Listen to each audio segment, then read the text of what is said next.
Hello, friends. I finally have my regular computer back. So, this is a great upload, I hope.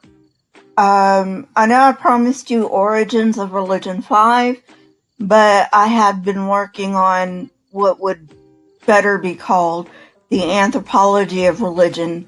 So, I'm going to upload this, and then my next upload, I promise, is going to be Origins 5. Sperber and Boyer argue for an epidemiological model of the spread of religious representations. Put simply, human cognition limits the creation and communication of religious ideas, applying selective pressures for certain ideas over others. Sorensen adds an outline of an immunology of cultural systems. The epidemiological approach is modeled after medical epidemiology, that is, ideas spread in non-random fashion through populations. Sperber proposes that ideas only have causal effect and causal repercussions if they impact the creation of mental images. Boyer investigates pragmatic and cognitive limitations and aids of the transmission of religious ideas. His argument is that religious ideas only live in the minds of those that believe them. As an alternative, he proposes these ideas are not faithfully copied in cultural transmission, but are modified due to error and expansion. A person will tend to modify beliefs based on his or her cognition. In a previous show, I pointed out an experiment that highlighted the cognitive dissonance between the theologically correct description of God and how people describe him. This is very similar. Boyer claims religious concepts are particularly successful because of a variety of reasons. First, they combine a wide array of cognitive systems. Also, they contain minimally counterintuitive ideas, and they actually produce domains beyond our normal cognitive domains. Due to our limited existential categories, there are only a limited number of religious concepts that can survive and spread. The epidemiological approach points out why religious concepts cluster toward a definite combination, and it lays out methodologies to address the problem of transmission of religious ideas between generations. Sorensen acknowledges that this is a good model, while pointing out its limitations. He argues that if this approach was by itself satisfactory, the dissemination of religious ideas restricted only by the amount to which it meets cognitive optimum and the degree of contact between those who hold the idea and those who don't. On the other hand, the immunological approach holds that cultures propagate and spread religious ideas through numerous contacts and impede the ability of competing ideas to access appropriate systems.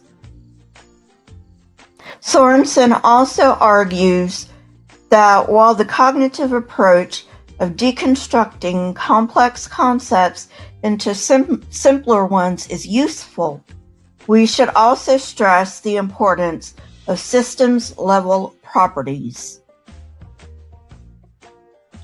This proposed immunology would add a third selective pressure, the degree to which a new cultural representation fits in with the existing representations. This approach attempts to explain, in conjunction with the epidemiological approach, religious persistence and strength. It does so by arguing that culture modifies the environment, influencing the evolutionary niche humans occupy and altering selective pressures on phenotype. The cultural system itself creates phenotypic selection by means of sexual selection. Cultural systems are not byproducts of working cognition, but are externalized cognitions that provide mental pictures of our social and physical environment without which we cannot survive. The cultural immunological model seeks to explain how cultural systems influence individual thought by interacting with individual cognitive systems. As an example, many matrilineal societies only consider the mother's line to be related.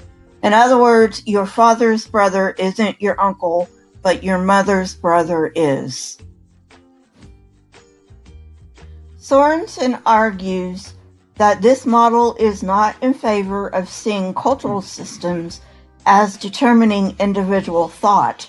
Rather, he proposes that culture provides explanatory frameworks that individuals use to interpret their world.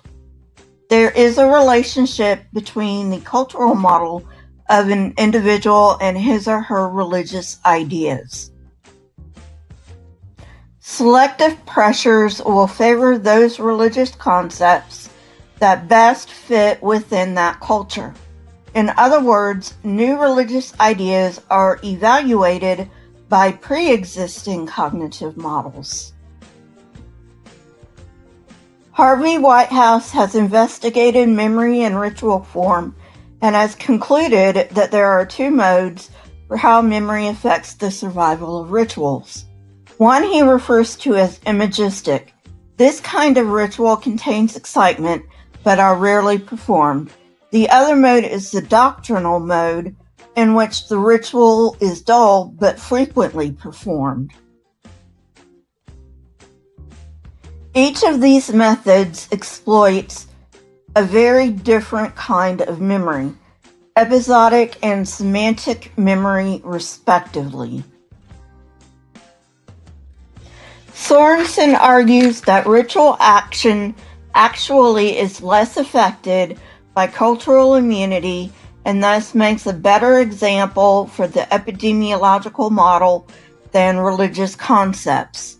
Ritualization is action sequence that is removed from its initial function to function as demonstration and communication. Some rituals, particularly magical rituals, are efficacious whether or not meaning is assigned. Sorensen refers to this as desymbolization. Interestingly enough, the more desymbolized a ritual is, the more power our cognition attributes to it. When weak basic meanings restrict interpretations of ritual, it allows for variableness over time. Cultural systems extend our knowledge above any individual's capacity for memory, thus extending our behavioral repertoire. Imagistic rituals spread quickly, but they also tend to mutate quickly as well. To convert large numbers of people, these mutations must not happen, even at the risk of slower progress.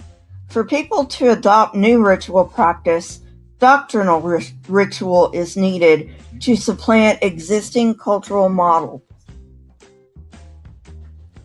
Thank you all for coming. As usual, my sources are linked in the description. Until next time, stay curious and never be afraid.